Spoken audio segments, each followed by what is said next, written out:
Hello students, technical study সেন্টারে সবাইকে স্বাগত। আজ আছে আমি তোমার সাথে বিসি স্যার টেকনিক্যাল স্টাডি সেন্টারের পক্ষ থেকে। তো আজকের ভিডিওটা আমি তোমাদের কাছে একটা ইনফরমেশন স্বরূপ পাঠাচ্ছি। অ্যাকচুয়ালি তোমরা সকলেই জানো technical study centre ITI diploma B Tech লেভেলের উপর প্রিপারেশন করে থাকে মেনলি টেকনিক্যাল জবগুলোর জন্য। সেটা ধরো তুমি আইটিআই ফিটার, মেশিনিস্ট, টার্নার যে কোনো ট্রেডই হোক, বা তুমি mechanical diploma, electrical diploma, electronics diploma যেটাই হোক, বা তুমি নর্মাল যদি তোমার আদার্স যদি কোনো কোয়ালিফিকেশান থাকে সেটা সেই অটোমোবাইল সেক্টর বা সিভিল সেক্টর সেখানে হোক, সব কিছু ক্ষেত্রেই কিন্তু technical study centre technical related জবগুলোকেই কিন্তু প্রেফারেন্স দেয়। কারণ মনে রাখবে টেকনিক্যাল এমন একটা সাবজেক্ট বা এমন একটা ওয়ার্ডস যে শব্দটাতে কিন্তু তোমার জব হওয়ার সম্ভাবনা থাকবে খুব তাড়াতাড়ি, উইদিন 6 থেকে 7 মান্থের মধ্যে। তাহলে তুমি যদি টার্গেট করো বা তোমার লক্ষ্যটাকে তুমি এই জায়গায় নিয়ে যাও যে তোমাকে একটা টেকনিক্যাল রিলেটেড জব পেতে হবে। ধরো তুমি আইটিআই করেছো বা ডিপ্লোমা করেছো, এবার তোমার একটা জব টার্গেট, কিন্তু জব টার্গেটটা যদি তুমি করছো তাহলে তোমাকে যদি টেকনিক্যালটাই তোমার ডেপথ নলেজ যদি না হয় তাহলে কিন্তু তুমি এই টেকনিক্যাল লেভেলের উপরে জবটাকে সিলেক্ট করতে পারবে না। তাহলে প্রথম প্রোগ্রেস বা প্রথমত তোমার সাকসেস আনতে হলে তোমাকে টেকনিক্যালে যথেষ্ট নলেজ থাকতে হবে। দেখো 2024-এ অনেকগুলো ভ্যাকেন্সি তোমরা পেয়েছো বা পেরিয়ে গেছো, আবার 2025-এ অনেকগুলো ভ্যাকেন্সি বেরোতে চলেছে। তো টেকনিক্যাল রিলেটেড জবগুলোর মধ্যে ধরো যেগুলো বলি সেল, রেল, অর্ডিন্যান্স, ডিআরডিও, এমইএস, ইসরো, এনপিসিআইএল, বা তোমার ইন্ডিয়ান অয়েল, আইওসিএল, ওএনজিসি, মিধানি, বা আরও অনেক কিছু আছে যেগুলো টেকনিক্যাল রিলেটেড জব। কারণ হচ্ছে আইটিআই এবং ডিপ্লোমা লেভেল মিশিয়ে যদি আমি ক্যালকুলেট করি, এভরি ইয়ারে 46 থেকে মোটামুটি 52টা সংস্থা যারা টেকনিক্যাল রিলেটেড জবগুলোতে রিক্রুটমেন্ট করে। তো কেউ যদি জানতে চাও যে আইটিআই লেভেলে কতগুলো তুমি মানে সংস্থায় বসতে পারো পরীক্ষার জন্য, বা ডিপ্লোমা লেভেলে কতগুলো সংস্থায় বসতে পারো পরীক্ষার জন্য, ডেফিনেটলি আমি তোমাদের সেটা জানিয়ে দেবো। কিন্তু আজকে যে ভিডিওটা, সেই ভিডিওটার উদ্দেশ্যে বলি, টেকনিক্যাল জবে ক্র্যাক করতে হলে টেকনিক্যাল নলেজ থাকতে হবে। আর টেকনিক্যাল নলেজের মধ্যে এখন যেটা মেকানিক্যাল সেকশনের ক্ষেত্রে, আইটিআই বা ডিপ্লোমার ক্ষেত্রে অনেকটা কিছু আপডেট হয়েছে। তার মধ্যে একটা পার্ট হচ্ছে যেরকম পেপার টার্নিং। শুধুমাত্র ধরো তুমি এলপি দিয়েছো, সিবিটি 1 দিয়েছো, সিবিটি 1-এ ধরো তোমার মনে হচ্ছে তুমি সিবিটি 1টা পাস করে যাবে, এবার সিবিটি 2-র জন্য তোমায় তৈরি হতে হবে। তাহলে ডেফিনেটলি সিবিটি 2-র জন্য তৈরি হতে হলে তোমাকে যথেষ্ট পরিমাণে প্রিপারেশন নিতে হবে, কারণ কম্পিটিশান অনেক। এবার সিবিটি 2-তে যদি তোমার ডেপথ নলেজ না থাকে অ্যাবাউট তোমার টেকনিক্যাল পার্টে, যদি তোমার ডেপথ নলেজ না থাকে তোমার ইঞ্জিনিয়ারিং ড্রয়িং উইথ সায়েন্সে, তাহলে কিন্তু তোমার মেরিট কখনোই সম্ভব নয়।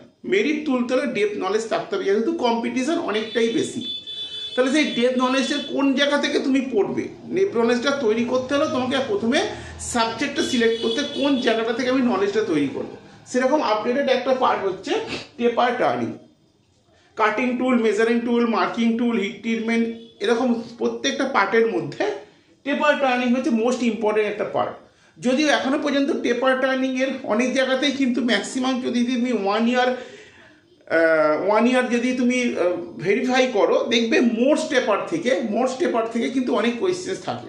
কিন্তু এটা নয় যে মোস্ট পেপার এবছরও আসবে বা অন্যান্য পরীক্ষাতে মোস্ট পেপার থেকেই থাকবে, তোমাকে কিন্তু আপডেটেড হতে হবে। কিন্তু তার মানে এই নয় যে পুরো পেপার টার্নিং চ্যাপ্টারটা তোমায় মুখস্থ করতে হবে, কখনোই নয়। কারণ পেপার টার্নিংয়ে 1 থেকে 2টো কোয়েশ্চেন তোমার পরীক্ষায় কমন আসে, মানে আসবে। তো 2টো কোশ্চেন কমন পাওয়ার জন্য পুরো পেপার টার্নিং চ্যাপ্টারটা মুখস্থ করতে হবে, এটা কখনোই নয়। তোমাকে স্পেসিফাই জায়গাগুলো মার্ক করতে হবে। এরকম যদি তুমি প্রত্যেকটা সাবজেক্টের স্পেসিফাই করে পড়ো, তাহলে পেপার টার্নিং থেকে স্পেসিফাই এতটা পড়লে, কাটিং টুল থেকে স্পেসিফাই এতটা পড়লে, মানে তোমার নির্দিষ্ট কাটছাট করে ছোট্ট একটা পার্টকে যদি প্রিপারেশন করো, তাহলে দেখবে তোমার কিন্তু অনেকটাই প্রিপারেশন কমে আসবে, মানে চাপ থাকবে না। এভরিডে তুমি একটা টাইমিং করে নেবে যে আমি 2 আওয়ার্স করে টেকনিক্যালের সময় দেবো, তাহলে দেখবে কিছুদিনের মধ্যে তোমার টেকনিক্যাল পার্টটাও কভার হয়ে যাবে। যাই হোক, আসি আমাদের ভিডিওতে, সাবজেক্টে পেপার টার্নিং। ধরো প্রথমত জানতে হবে হোয়াট ইজ টেপার। পেপার টার্নিংটা পরের কথা, আগে টেপার কি। দেখো টেপার মিনস বিকামিং স্মলার এন্ডস, মানে একটা এন্ড বিগ একটা এন্ড স্মল, মানে একটা দিক থেকে একটা দিকে যে এন্ডটা আস্তে আস্তে স্মল হচ্ছে সেটাকে আমরা বলছি টেপার। অ্যাকচুয়ালি টেপার টার্নিংয়ের পর থেকে তোমার সিস্টেমেটিক ওটা কোশ্চেনগুলো ডিভাইডেড হচ্ছে। এবার ছবিতে তোমরা দেখতে পাচ্ছ এখানে একটা টেপারের বিগ ওডি আছে, এখানে স্মল ওডি আছে। বিগ ওডিকে আমরা ডি ক্যাপিটাল ডি দিয়ে ডিনোট করছি, স্মলকে স্মল ডি দিয়ে ডিনোট করছি। তার মানে ক্যাপিটাল এবং স্মল, এবং এই দুটোর মাঝে টোটাল যে লেন্থ আমি এখানে কোনো আমি পার্টিকুলার কোনো মেজারমেন্ট দিইনি, আমি শুধু জাস্ট এল দিয়ে ডিনোট করেছি এটা লেন্থ। ঠিক আছে, তাহলে ক্যাপিটাল ডি, স্মল ডি আর লেন্থ, এই তিনটে নিয়ে হচ্ছে পুরো টেপারের সেকশনটা।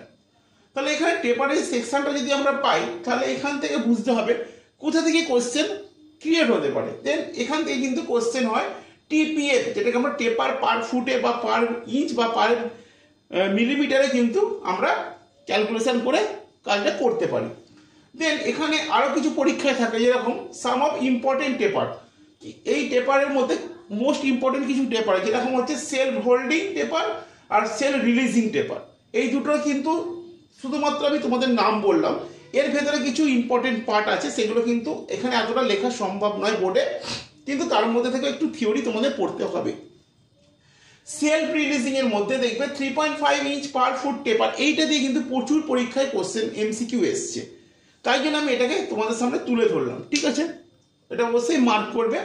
এবার চলে আসছি সাম মোর কমন টেপার। আরও কিছু টেপার্স আছে, এরকম মোস্ট টেপার, যেটা একটু আগেই বললাম পরীক্ষায় আসে।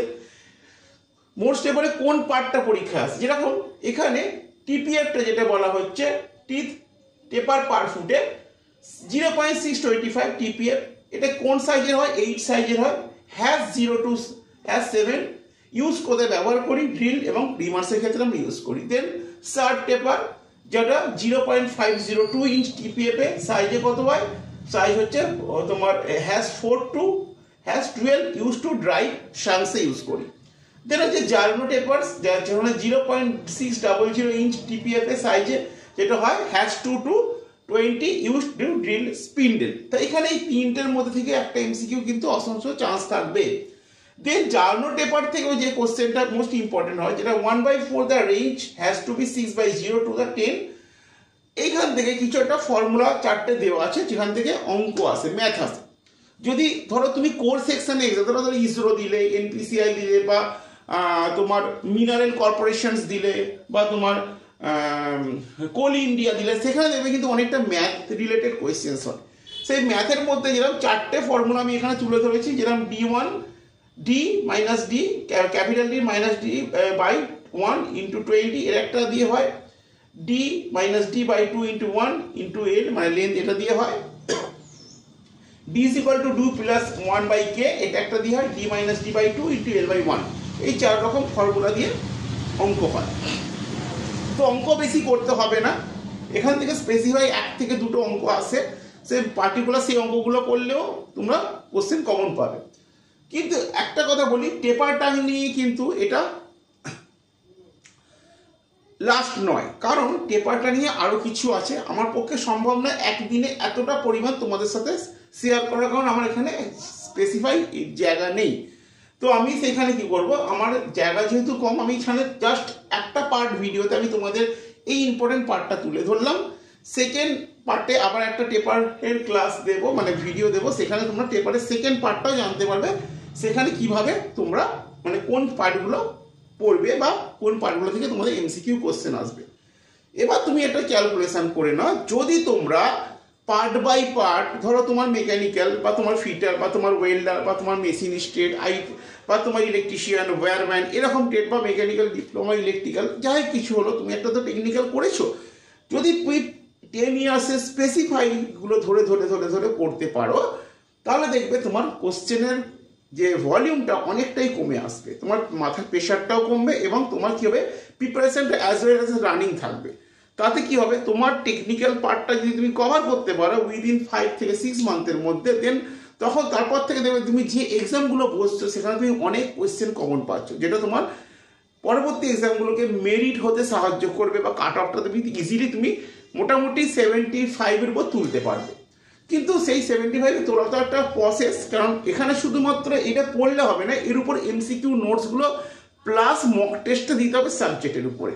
মানে এভরি উইকে একটা মক টেস্ট দিতে হবে টেকনিক্যালি, সেটা আবার আপডেটেড কোশ্চেনের উপরে, ঠিক আছে। সুতরাং সব মিলিয়ে কিছু একটা প্ল্যান, এই প্ল্যানটা তুমি ঠিকঠাকভাবে যদি করে নিতে পারো দেন তুমি 2025-এ একদম জেনারেল স্টুডেন্ট হবে। তাই ওই ভিডিওটা ভালো লাগলে অবশ্যই লাইক শেয়ার করো এবং তোমরা টেকনিক্যাল স্টাডি সেন্টারের চ্যানেলের সাথে থাকো। আমরা চেষ্টা করছি তোমাদের কাছে সবসময় সব রকম টেকনিক্যাল রিলেটেড ভিডিওগুলো শেয়ার করা। বাই।